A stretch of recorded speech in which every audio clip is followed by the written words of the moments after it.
It was a bright Monday morning. The city was slowly waking up. Coffee shops opened. People hurried to work. Birds flew across the quiet blue sky. Maya Johnson was driving her black SUV down a peaceful street in a rich neighborhood. She wore dark sunglasses, a light gray hoodie, and jeans. Her hair was tied back in a neat bun. She wasn't in a hurry. She had a meeting, but she had time. She turned the radio on, tapping her fingers on the steering wheel, feeling relaxed. But then, something changed. Blue and red lights flashed behind her. A loud siren screamed. Maya looked in her rearview mirror. A police car, right behind her. Maya frowned. She had done nothing wrong. No speeding, no broken lights. Still, she pulled over calmly. She put both hands on the steering wheel. Her heart didn't race. She was used to this, too used to it. The officer stepped out of the car. He was tall, white, maybe in his mid-40s. He wore dark sunglasses and walked with authority.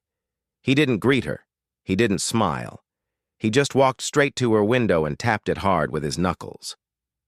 Maya rolled the window down slowly. The officer looked inside, with sharp eyes. "You in a hurry, ma'am?" he said, his tone already suspicious. "No," Maya replied politely. "Just heading to a meeting." "What kind of meeting?" he asked quickly. Maya didn't answer right away. "Is there a reason?" "You pulled me over, officer?" she asked, her voice calm.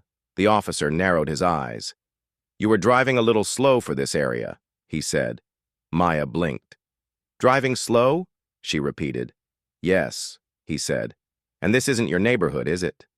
There it was, the real reason. He didn't like seeing a black woman in a nice car. In a rich neighborhood. Maya took a slow breath. "I didn't know driving slow was illegal," she said gently. The officer ignored her words. "License and registration," he barked. Maya didn't move right away. Instead, she spoke clearly. "My license is in my purse. My registration is in the glove box. I'm going to reach for both now." "Do it slowly," he said, putting his hand on his holster. Maya felt the tension rise. Her fingers moved with care.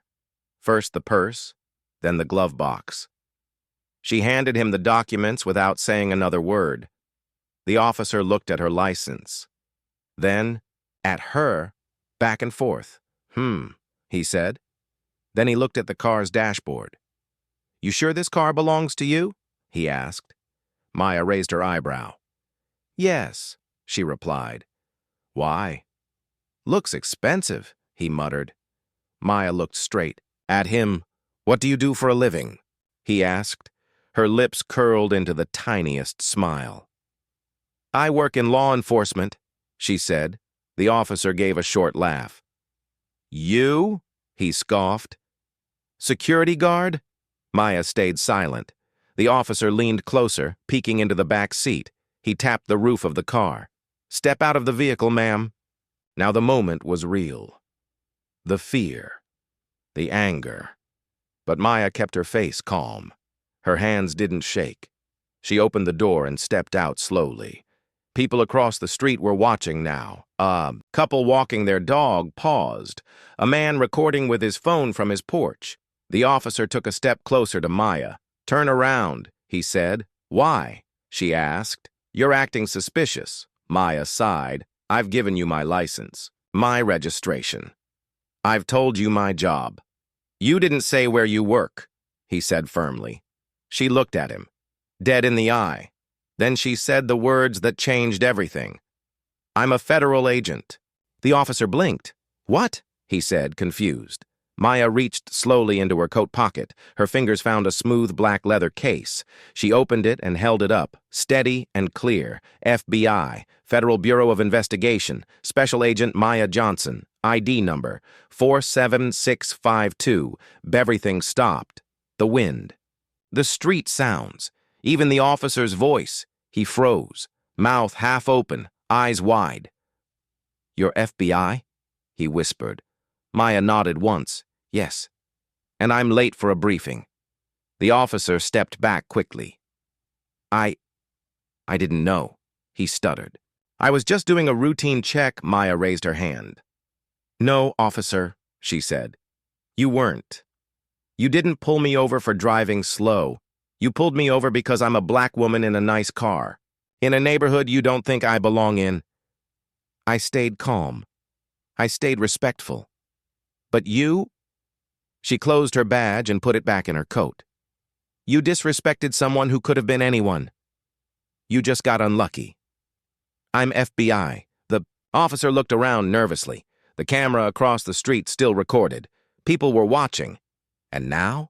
Now, he wasn't the one in control. Maya stepped back into her car without another word. She started the engine, pulled away smoothly. The officer didn't follow.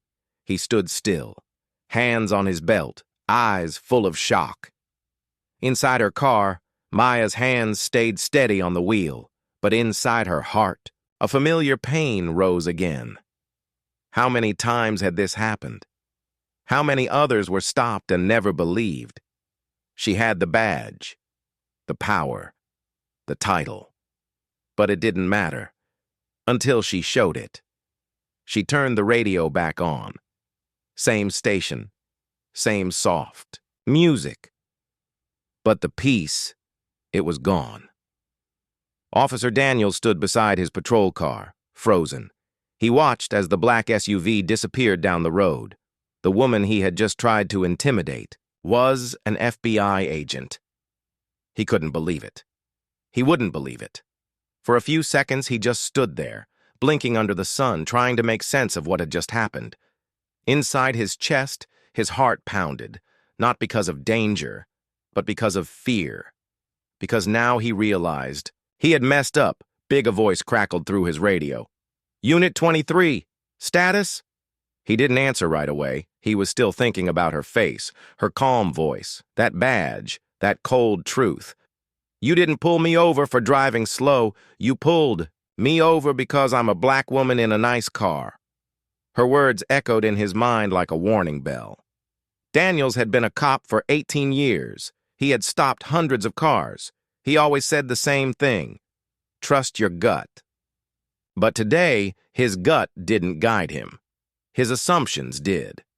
He didn't see an agent. He didn't see a professional. He didn't even see a human being. He only saw race. And that was the problem. Later that day, Daniels sat alone in the locker room at the station. He wiped sweat from his forehead with a towel. The news hadn't reached anyone yet, but he couldn't shake the feeling that it would, that someone had filmed it, that someone had already uploaded the clip. He pulled out his phone, opened social media, and there it was, already trending. Cop harasses black woman. Then she flashes her FBI badge. The video showed the moment she revealed the badge. The camera zoomed in on his shocked face. The comments were brutal. He really messed with the wrong one. Profiling at its worst. This queen handled it with class. Thousands of likes. Hundreds of shares. He felt his face burn with shame. His mind went back to the stop. He remembered how she looked when he first saw her, alone in a nice car in a nice area. He never asked himself, what if she lived here? What if she earned this? What if she had more authority than me? He didn't ask. He just assumed. Because she was black. Because she was a woman. Daniels wasn't new to this. He had been trained. He had sat through bias training, sensitivity training, all the usual stuff. But in his heart, nothing had changed. Until now. Now the world saw what he had done. Now it was personal. Now he was the one being judged. That night, Daniels sat at home. He didn't eat dinner. He didn't speak to his wife. He just stared at the ceiling. He remembered what she said. You just got unlucky. I'm FBI. What if she hadn't been? What if she was just another woman without a badge? What would he have done? What would have happened? The thought made him sick. He walked over to the mirror in his hallway, looked at himself. Not the uniform. Not the badge. Just The man underneath. He didn't like what he saw. For the first time, Officer Daniels began to feel something deeper than fear. He felt guilt, not just for the mistake, but for the hundreds of silent wrongs he never noticed before. Meanwhile, across town, Maya sat at her desk in the FBI field office. She was typing a report, but her fingers stopped moving. She stared at the screen for a moment, then slowly turned and looked at her badge on the table. So many people respected it. So many people only respected her after seeing it. She whispered to herself, "If I wasn't FBI, would he have even listened?" That was the question that hurt the most. Maya had seen this before. She had lived it. As a child, she watched her father get pulled over for no reason. As a teen, she was followed around in stores. As a college student, she was once accused of cheating just because her test score was too high. And now, even with a badge, it still wasn't enough. She closed her laptop, got up, walked outside to the quiet balcony. The night breeze touched her face. She took a deep breath. She wasn't angry. She wasn't crying. But she was tired. Tired of being questioned. Tired of being underestimated. Tired of proving her worth again and again. But deep inside, one thought gave her strength. She wasn't alone anymore. People saw the video. They saw what happened. And maybe, just maybe. The next morning, the police station was quiet, but tension filled the air. Everyone had seen the video, even the chief of police. He had called Officer Daniels into his office without delay. Daniels sat in front of him, sweating. The chief stared at him for a long time without speaking. On the table between them was a printed screenshot. Maya holding up her FBI badge, his face stunned beside her. "Is this you?" the chief asked, voice low. Daniels nodded slowly. "I didn't know who she was," he said. "She didn't look like—" He stopped himself, but it was too late. The chief's eyes narrowed. "She didn't look like what, officer?" Daniels had no answer. Just shame. Across town, Maya sat inside a federal conference room. She was being briefed for a new case, but her mind wasn't fully present. She could still see that officer's face in her memory. The surprise, the fear, the confusion. Not because he met someone dangerous, but because he met someone powerful, someone he didn't expect, someone he didn't respect, until it was too late. After the meeting, her supervisor called her aside. He was a serious man with kind eyes. "Maya," he said, "we've received calls. The local news wants to talk to you, so do some justice groups. People are talking about what happened." Maya looked down. She wasn't looking for attention. She didn't want to be a hero. She just wanted to be treated fairly, like anyone else. But now, the world had seen what she lived with every day. She gave a small nod. "I'll speak," she said softly. That evening, Maya stood in front of a small camera crew. The room was simple. One chair, one light, one microphone. The interviewer asked gently, "Agent Johnson, what was going through your mind when the officer pulled you over?" Maya paused.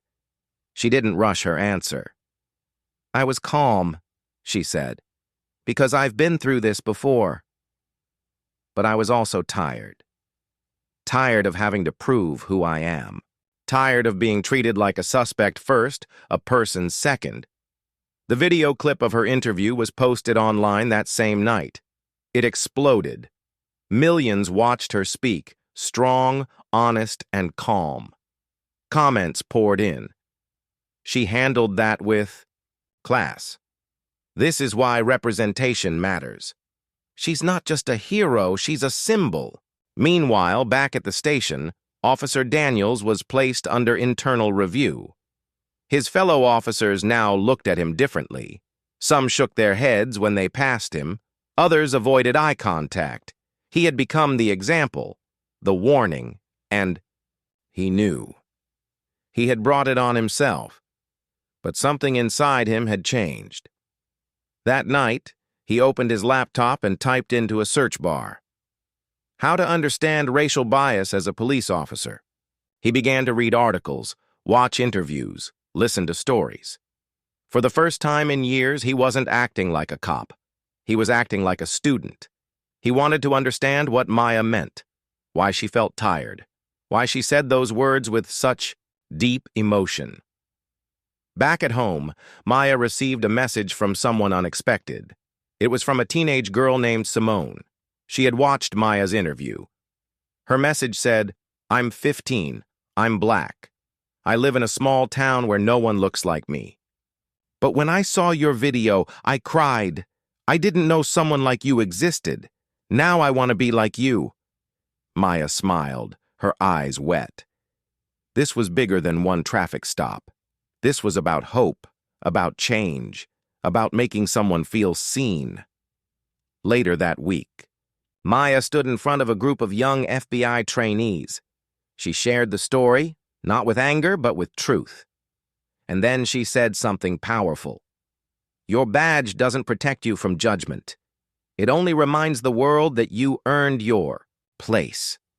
But the real strength? It's not in the badge. It's in how you carry yourself when no one believes you, not even the people in power. The room went silent. Some took notes. Some just listened, eyes wide, but all of them felt it, the power of her words. Meanwhile, Daniels drove past that same street where he had stopped Maya. He slowed down, not to pull anyone over, but to remember, to reflect. And for the first time, when he looked at someone through his window, he didn't ask, "Do they belong here?" He asked, "Do I understand who they are?" 1 week had passed. The video was still everywhere, like on TV, social media, even in newspapers. People were still talking. Some were angry, some were inspired, and some, like Officer Daniels, were finally facing the truth. Daniels sat in his car outside a tall gray building. It was the FBI field office. He had driven there without telling anyone. No badge, no backup, just a paper in his hand. And guilt in his heart. The paper was a letter, not from the department, from him. Daniels walked up the steps slowly. His chest felt heavy. His mind was full of memories, the stop, her face, that badge, the silence afterward. The woman he had treated like a criminal was more than just an agent now. She had become a voice for millions. And he had become an example of everything wrong. At the front desk, he cleared his throat. "Is Agent Maya Johnson here?" he asked, voice low. The receptionist looked surprised but made a call. After a pause, she nodded. "She'll see you." A few minutes later, Maya walked into the small waiting area. She wasn't smiling. She looked calm, serious. Her eyes met his, steady, not angry, but not soft either. Daniels stood up, nervous. "Thank you for seeing me," he said. Maya nodded once. "I didn't think you'd show up." There was a long silence between them. Finally, Daniels handed her the letter. "I wrote this," he said, "but I'd rather say it." She folded her arms and waited. So he began. "I was wrong," Daniels said. "Not just in how I treated you, but in how I've seen people like you for years. I assumed. I profiled. I acted like I knew who you were just by your face, your skin, your car. I didn't see a professional. I didn't see a woman. I didn't see a person. I saw a threat. And that's my failure." Maya didn't blink. She just listened. Daniels continued. "I've been a cop for 18 years. I thought I understood people. But your silence, your calm, it shook me. When you showed me that badge, I didn't just feel shocked. I felt ashamed." He looked down, then back up. "I can't take back what I did, but I can start learning, changing. And I wanted to say I'm sorry, face to face." For a moment, Maya didn't say anything. Then she slowly stepped forward. "You know why I stayed calm?" she asked. Daniels shook his head. "Because I wasn't just thinking about me. I was thinking about every black woman who never got the chance to speak, who didn't have a badge, who didn't make it home. Her voice didn't shake, but it was full of pain. I stayed calm so you wouldn't feel threatened, so I'd live through it. Daniel swallowed hard. He had never heard it said like that. So real, so raw. He looked at her, really looked at her. Not as a suspect, not as an agent, but as a human being who had carried more than he could ever understand. Maya slowly opened the letter he had written. She read a few lines. It was honest. It was full of regret, but more importantly, it didn't ask for forgiveness. It only admitted fault, and that meant something. She folded the paper and looked at him. "I don't forgive you," she said. Daniels nodded. "I understand. But," she added, "I appreciate that you showed up." Daniels turned to leave. Before he walked out, Maya said something that stopped him. "Use your mistake," she said. "Not to defend yourself, but to teach others." He paused at the door, then nodded again. "I will." That evening, Daniels sat in front of a classroom full of young officers. He told them the story, not to make himself look better, but to show them how blind he had been and what it cost. He ended with these words: "The badge doesn't make you right. It makes you responsible. And the moment you stop seeing people as people, you've already failed." The room was quiet. Some officers looked down, some took notes. One even had tears in his eyes. Across town, Maya walked through a school gym filled with high school girls.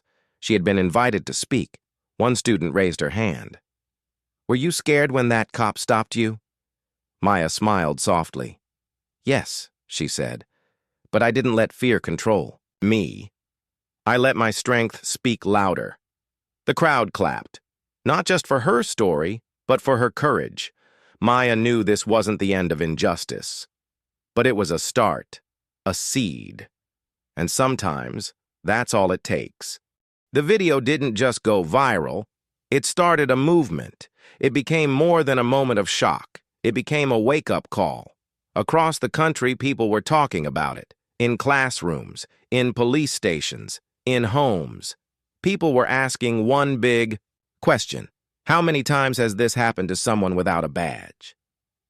Maya sat in her apartment one night, scrolling through messages on her phone. There were hundreds, thousands. Some were from strangers, some from women just like her.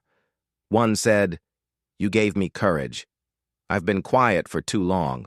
Another said, "My sister was pulled over last year. She didn't have your badge. She didn't make it home." Maya closed her eyes. The weight of their stories pressed on her heart. She didn't feel powerful. She felt responsible. Meanwhile, Officer Daniels had changed his routine. He now met with a group of younger officers every week, not to give orders, but to listen. He shared what he had done, not to excuse himself, but to show them what not to become.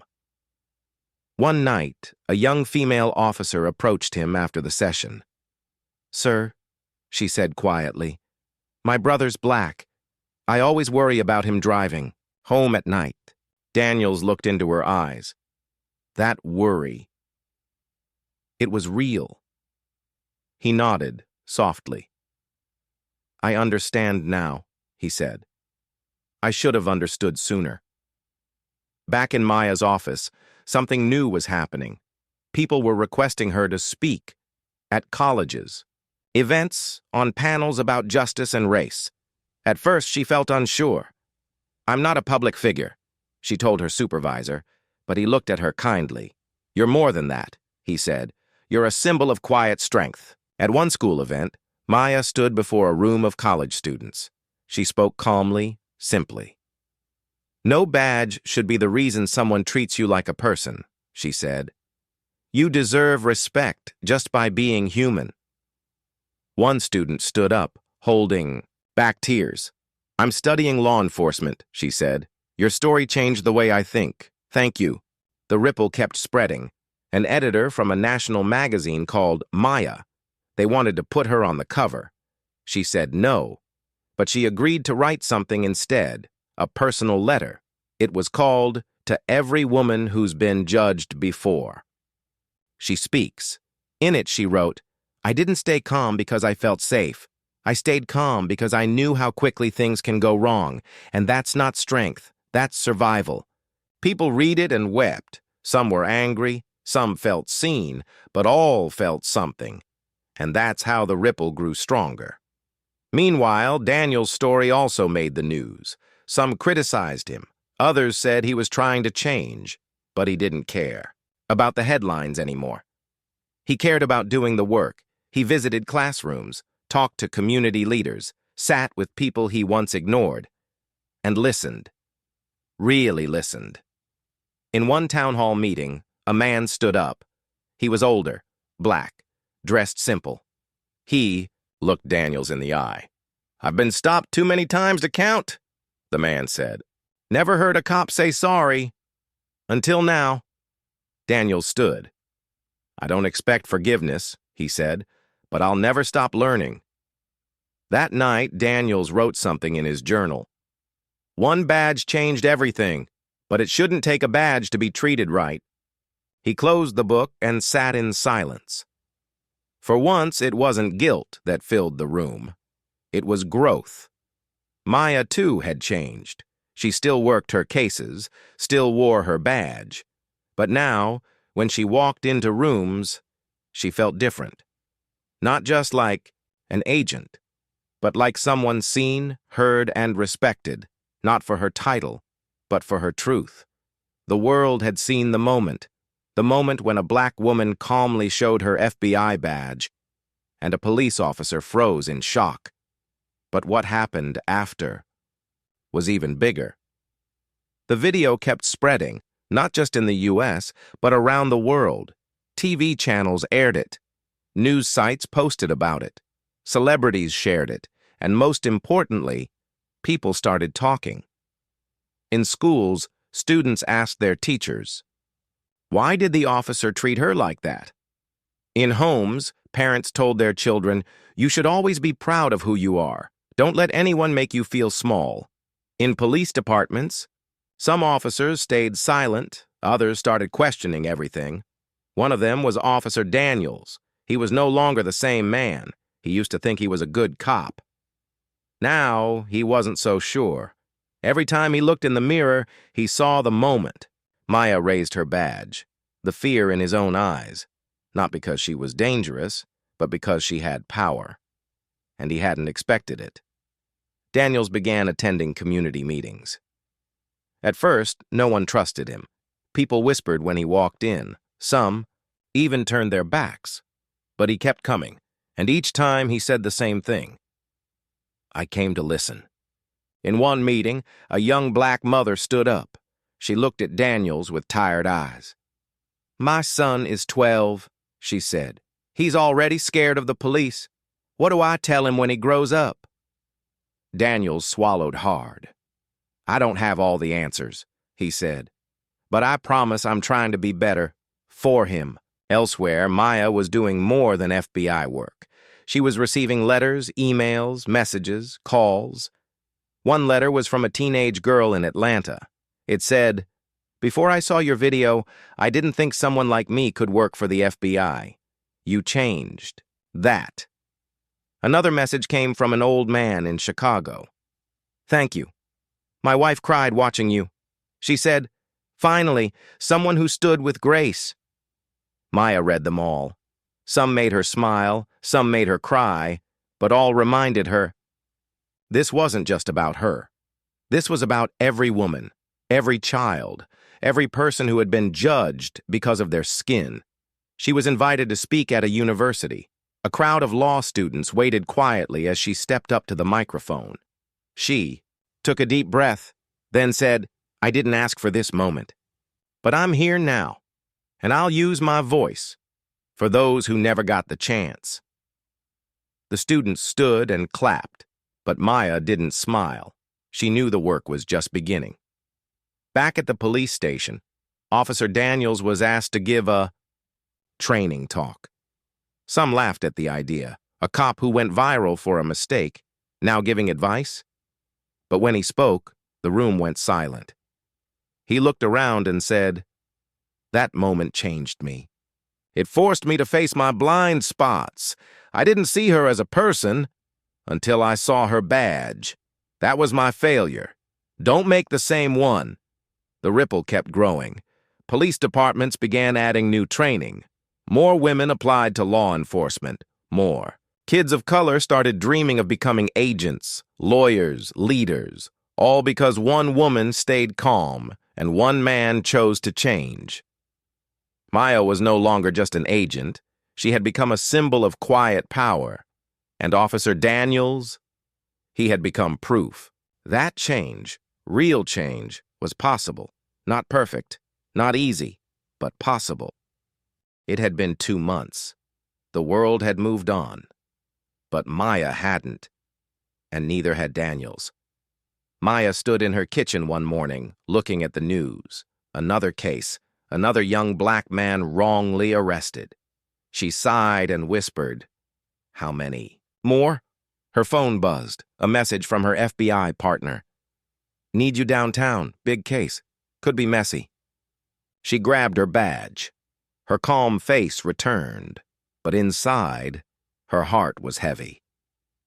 Across town, Officer Daniels sat in his patrol car. He wasn't on duty. He just liked to think there. He looked at the dashboard, then at the street. Everything looked the same, but he wasn't. That afternoon, fate brought them back together. Maya had arrived early at the federal building. She was reviewing files in the hallway. Then, footsteps. Familiar. Heavy. She turned. Daniels. They stared at each other. For a moment, no words. Just tension. Not anger. Just memories. Daniels took a small step forward. "I didn't expect to see you here," he said. Maya raised an eyebrow. "Me either." He nodded at the files in her hands. "Still making a difference." Maya replied, "Firm. Always."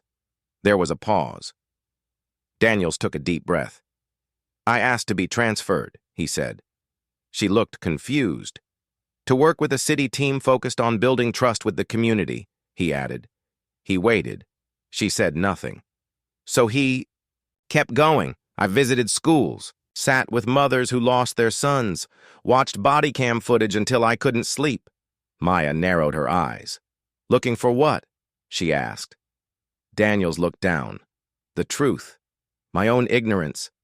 And how to fix it." She softened. "Just a little." "You won't fix it overnight," she said. "I know. But if you're serious, keep going." Daniels gave a small nod. "Would you ever speak at the academy with me?" he asked, nervous. Maya looked away, then back. "Maybe." That one word meant more than 1,000. Later that evening, Maya sat in her apartment thinking. She remembered the first moment at being pulled over, staying calm, the cold fear in her chest. Then the badge. Then the silence. And now? That same officer asking her to help teach others. The world really could turn around, slowly, painfully. But it could. Meanwhile, Daniels was alone in his room. He took out a folded piece of paper, Maya's speech, printed from the university website. He read the words again. "Respect should never depend on a badge. It should begin with being human." He folded it and kept it in his pocket, not as proof of who Maya was, but as a reminder of who he wanted to become. 6 months had passed. The headlines were gone. The spotlight had moved on. But the story wasn't over, because real change doesn't come in a moment. It comes in waves, slow, quiet, steady. Maya stood on a small stage, this time not for a press event, not for a courtroom win. She was at a graduation, for young recruits at the police academy. Dozens of new officers sat in rows, eyes forward, waiting to begin their journey. And Maya, she was there, because Officer Daniels had invited her. He stood beside her, not as a proud man, but as a changed one. Daniels spoke first. I made mistakes, he told the young officers. Big ones. I judged someone based on how she looked. He pointed gently at Maya. And that someone is standing beside me today. The room was silent. He went on. She didn't yell. She didn't fight. She showed me respect I didn't deserve. He paused. And she taught me that the badge doesn't make the person.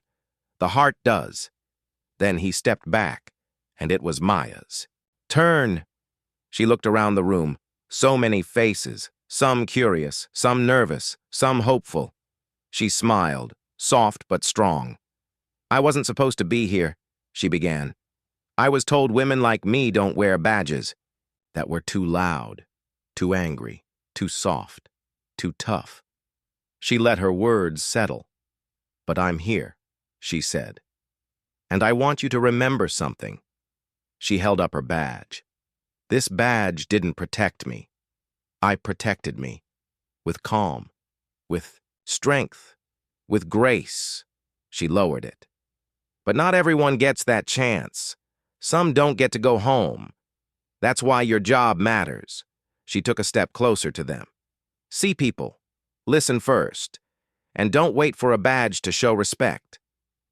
The room stood in applause. Even some wiped tears, not because Maya was famous, but because she was true, and truth stays with people. After the event, Daniels and Maya stood alone by the exit. No cameras, no noise, just two people who had come full circle. Thank you, Daniels said. Maya looked at him. For what? For not giving up on the system. Even when the system gave up on you. Maya gave a quiet smile. I didn't do it for the system, she said. I did it for the people. As they walked away, something beautiful happened. A young black girl ran up to Maya. She was about 10 years old. Her eyes were wide. Are you Agent Maya? Maya kneeled. I am. The girl grinned. I want to be just like you. Maya touched her shoulder gently. No, she said. Be better. The story ended where it began. Not with power, not with fear, but with hope. Because one woman stood firm, and one man learned to see, and together they lit a path for many more to follow.